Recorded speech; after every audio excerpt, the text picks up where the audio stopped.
Hello everyone, this is Shannon from That's So Po, and today I'm wrapping up my November 2020 monthly priority, which was the IndigAthon. If you're not familiar with my monthly priorities, I will link a playlist about them below, as well as my TBR for the IndigAthon. But basically, I tried to read as much as I could in November by Indigenous authors, and here I'm going to wrap up what I read, as well as talk about the themes that I saw across my reads, and recommend a couple favorites for you. So first, let me talk about the books that I finished reading. I ended up reading 5 out of the 7 books on my TBR, which made me very happy. Plus, I read 4 other things, and I listened to 1 podcast.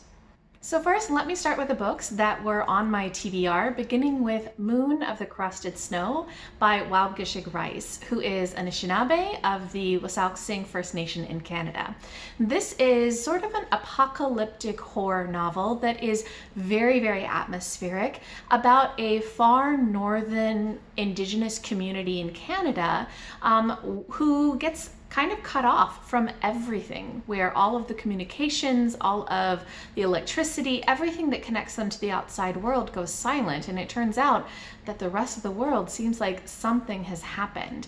A lot of this story is not so much focusing on what it is that has happened, but rather how that community comes together and connects to a lot of their traditions in order to get through this lack of modern infrastructure. This book had great atmosphere. It had really important themes of tradition and community. It had a lot of beautiful things going for it. Kim at Native Lady Book Warrior did an excellent review of this, so I will link that down below. Although I will say that this book is something that spoke to a lot of really good Indigenous themes.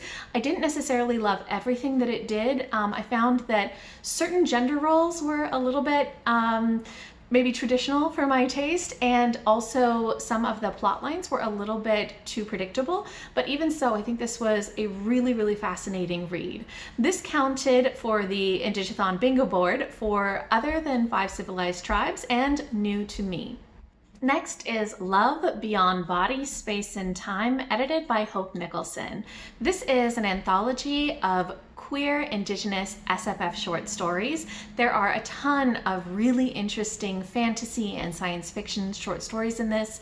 Not all of them worked for me, but a lot of them did. I especially liked Nukhla by Darcy Little Badger, which is about 2 women on a spaceship falling in love while trying to take care of some dogs that got loose. It's just super sweet. This satisfied the prompts of Other Than 5 Civilized Tribes, New to You, and Intersectionality, because these were queer stories. Next is the poetry collection When My Brother Was an Aztec by Natalie Diaz, who is a queer Latinx Mojave author. I really, really enjoyed this poetry collection. It's so powerful, has so much in terms of emotion and imagery and themes dealing with things like drug addiction and issues facing the Indigenous community. I thought this was excellent.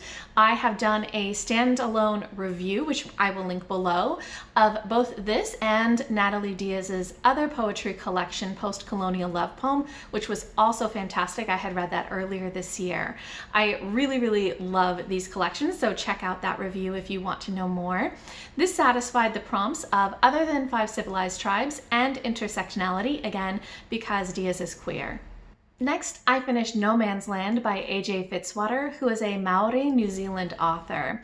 This is a queer historical fantasy set in World War II era New Zealand, focused on a woman who becomes a land girl, so basically goes to work on a farm while a lot of the men are off at war.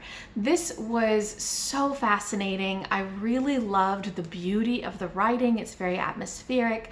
I loved the magic system. I loved the way that it talked about sort of the issues of not fitting in and connecting to some of your Maori heritage. So there were a lot of really cool things in this. I did find that there were certain parts of the book that were maybe a little rough around the edges, a little uneven, but it was still such a cool book. Rachel at Kalanadi has an entire review of this, so I'm going to link that down below. I think it's really worth checking out.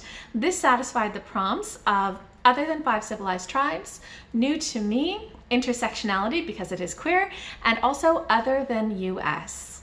And lastly, from my TBR, I read Elatsue by Darcy Little Badger, who is Lipan Apache. This is such a wonderful story. I absolutely loved it so much. It's basically a contemporary mystery that also has fantastical elements. So it is set in the modern day world, but a version of the modern day world where everything is real. So all of the traditional beliefs and spirits and myths and tales, all of those things are real. So vampires are real, but a lot of things also from Lipan Apache beliefs are real. And this is just a normal part of everyday life. I love the way it's integrated. We follow Ellie, which is short for Elatsue, who is dealing with trying to find out what happened to her cousin who died in what seemed like an accident, but she knows that actually he was murdered. And she is using some of her special skills, such as the ability to raise the ghosts of dead animals, to try to help her figure out what happened. This was just such a sweet story. It had so much heart, it was focused on family and responsibility, all sorts of great things. I did an entire standalone review for this, which I will link below, as well as Rachel at Kalanadi did one, which is great, and two Indigenous booktubers who are not Lipan Apache, but still had a lot of great things to say about it. Brody at Brody and Melitta at the Midnight Librarian also did great reviews on this, so I'm going to link all of our reviews below. This book is excellent and just so sweet. This satisfied the prompts of Other Than Five Civilized Tribes, Intersectionality because Darcy Little Badger is asexual, as well as a buddy read because I buddy read it with Rachel. Now moving on to the books that I read by Indigenous authors that were not on my TBR but were still such great reads, starting with We Are Water Protectors by Carol Lindstrom, illustrated by Michaela Goad. This is just the most stunningly beautiful children's picture book. I absolutely loved it. It is a nonfiction book talking about the importance of water. The importance of water in terms of not just as a resource, but also in terms of beliefs and heritage and spirituality and connection for so many Indigenous tribes, as well as the reason why it's so important to protect it against things like oil pipelines. And so this is very much a book about why we need to stand up and say no to these sort of ecological problems that are happening. I thought that this was so beautiful and so moving and just so well done. I really loved this picture book. It satisfied the prompts of Other Than Five Civilized Tribes and New to Me. Next is another children's picture book, Sharuko by Monica Brown, illustrated by Alyssa Chavari. This is a nonfiction biography of a really important Peruvian Quechua archaeologist, Julio Citello. So Sharuko was somebody who studied medicine and biology, but also was very interested in his own Indigenous culture. And he went and searched and found all of these archaeological sites and did digs to discover tons and tons of history of all of these past civilizations in Peru. So far beyond the Inca, much older civilizations. And he really influenced a lot of the understanding of the Americas and what sort of civilizations lived there. Before that, a lot of people who were sort of more European influenced thought, oh, basically nothing existed before the Europeans came. Not really. But he proved that no, there were very advanced civilizations living here for a very long time. And this was such a cool picture book. I loved learning all about his life and about the impact that he had on the understanding of the history of Peru. So this was a really cool picture book. It satisfied the Other Than Five Civilized Tribes and Other Than US. Next, I read a nonfiction essay collection called Growing Up Aboriginal in Australia, edited by Anita Heiss. This is a really fascinating essay collection. It is by 50 different authors who have written very short, just a few pages each, essays about their experiences growing up Aboriginal in Australia. And these authors are all sorts of people, lots of just everyday normal people writing about what it was like for them. And we have all types of ages, all types of backgrounds, backgrounds. We have people who grew up in a time when racism was really, really overt, as well as people growing up in more modern eras where it's a little bit more covert.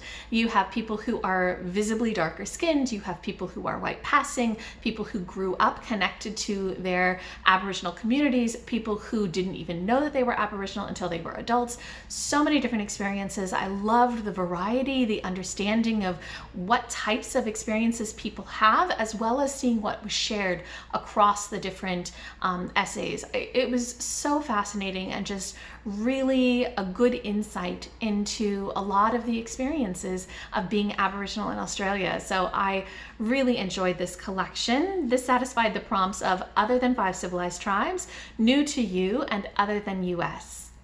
Next, I finished Dead White Rider on the Floor by Drew Hayden Taylor, who is a Ojibwe from the Curve Lake First Nations in Ontario.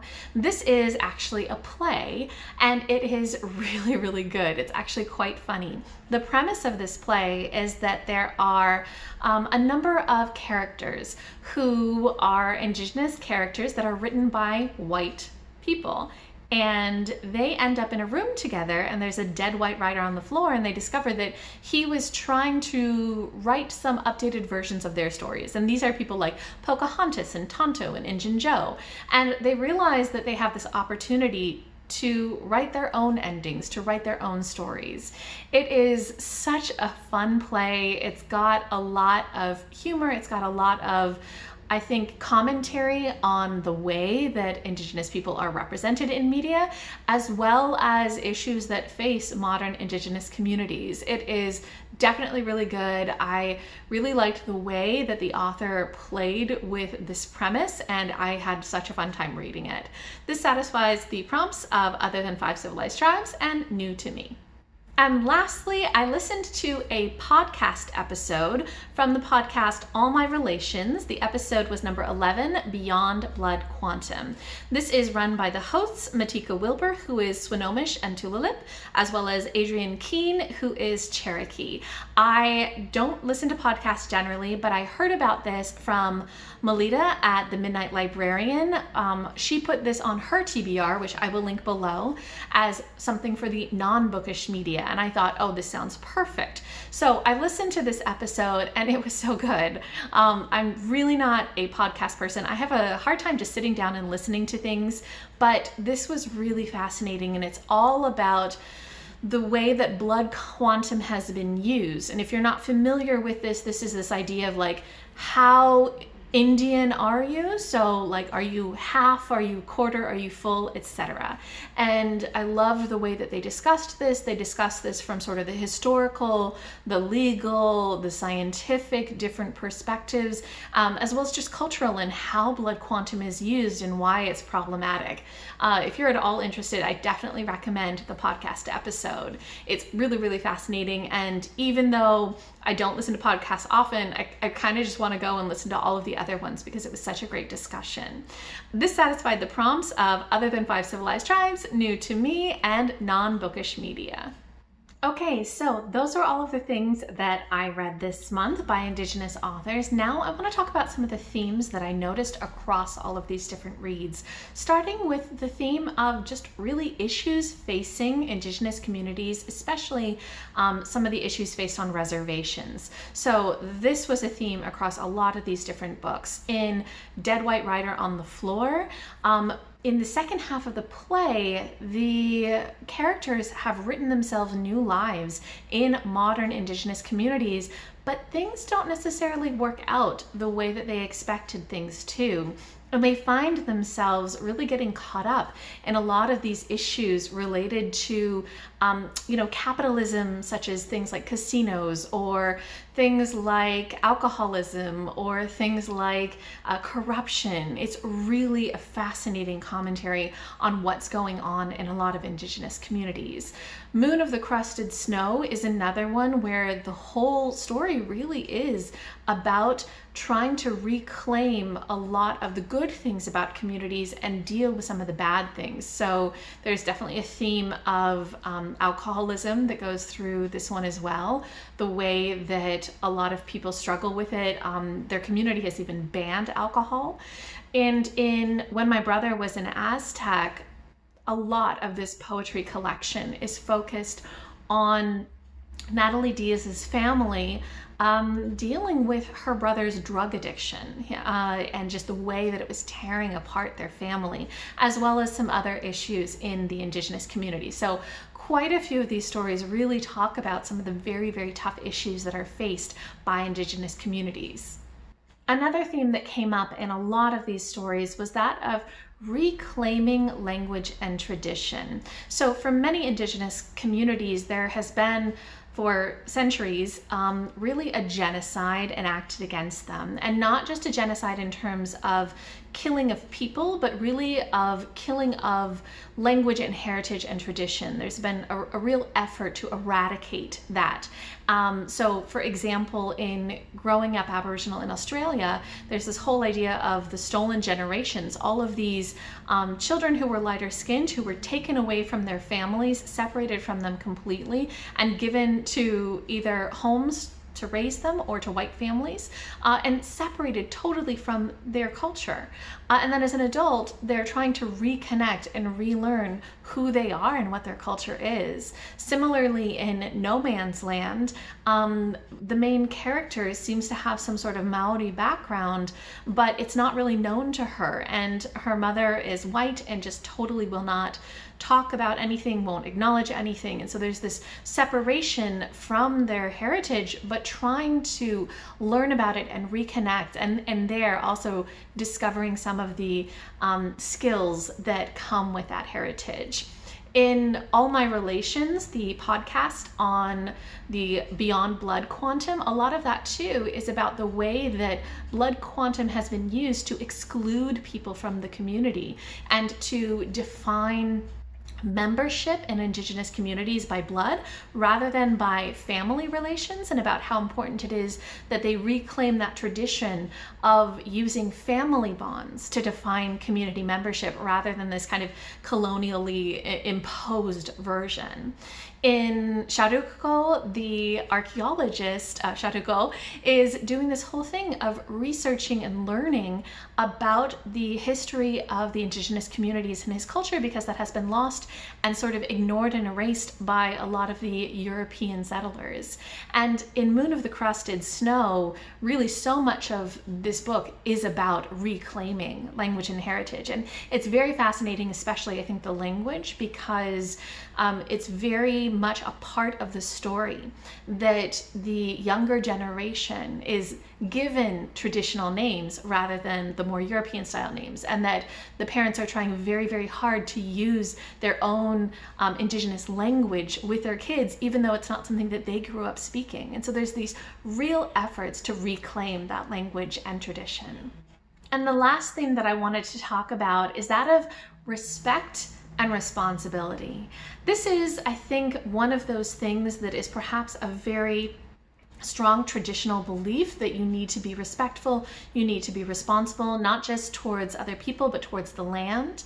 And this comes through in a lot of these stories. We Are Water Protectors is all about that. It's all about this connection to the land, this respect for it, and this responsibility to protect it. In Moon of the Crusted Snow, similarly, there's a lot about respect and responsibility, about taking care of your community, about finding ways to live with the land, finding ways to live with each other and to take care of each other and to do what you're supposed to do. And in Elatsoe, I absolutely loved it. There's all of this discussion about the way that Elatsoe uses her skills to raise the ghosts of the dead, and about being responsible with that power and making sure that she makes good choices, and contrasting that with some of the other magic systems and other magic users that are by the colonizers, by the Europeans who come. And so that contrast and that discussion of what does it mean to be respectful, to be responsible, to acknowledge the impact that you have and that your power has. So that's a really big theme that I noticed in quite a few of these stories. In addition to the themes that I noticed this year, there were also some that I noticed last year when I also did the IndigAthon. I will link my wrap up from last year as well in case you're interested.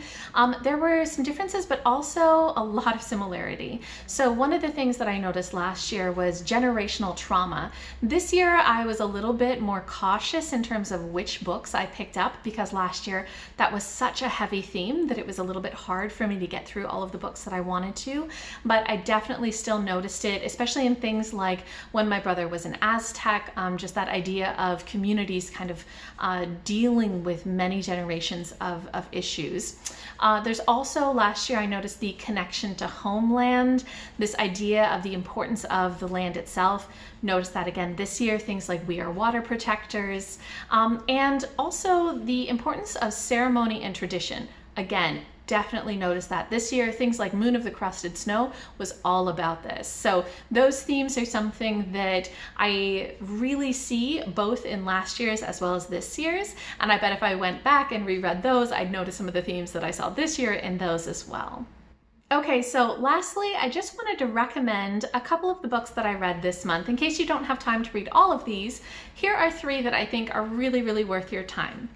The first is We Are Water Protectors by Carol Lindstrom, illustrated by Michaela Goad. I think that this is absolutely stunningly beautiful. It is so powerful. It talks about why water is so important to a lot of these Indigenous communities and why it's so important that they protect it. I think that this is good for all ages, even though it is directed towards children, and it's just so beautiful. So I really, really highly encourage you to pick it up. Next, I'd like to recommend When My Brother Was an Aztec by Natalie Diaz. I am so impressed by Diaz's writing. Her poetry is so powerful, so strong, so moving. It's so filled with emotion. I really love the themes that she touches on. I love the way that this talks about issues that are faced in Indigenous communities, as well as just her own emotional experiences. I do have an entire review dedicated to her poetry, both this collection as well as her other one, Post-Colonial Love Poem, so I will link that below. And lastly, I would definitely recommend Elatsoe by Darcy Little Badger. This was such a sweet story. It made me so, so happy to read it. It was such a fun mystery. It had a lot of really deeper content and discussions of issues, but it also just had such a lightness and such a sweetness to it. Again, there are reviews by me and many other people that I'm gonna link below, so check those out if you're not sure if you want to read this, because you should be. It is so, so good, and I hope you pick it up. Okay, so that wraps up my priority month of November. I don't do priority months in December or in January, but in February next year, I'll have another priority. So I hope that you guys enjoyed this. If you have read any of the books that I've read, if you have any thoughts, any comments, if you read for IndigAthon, if you noticed any of the themes that I did or noticed other themes, if you have any recommendations of books that you think I should read by Indigenous authors, anything at all, go ahead, leave me a comment down below.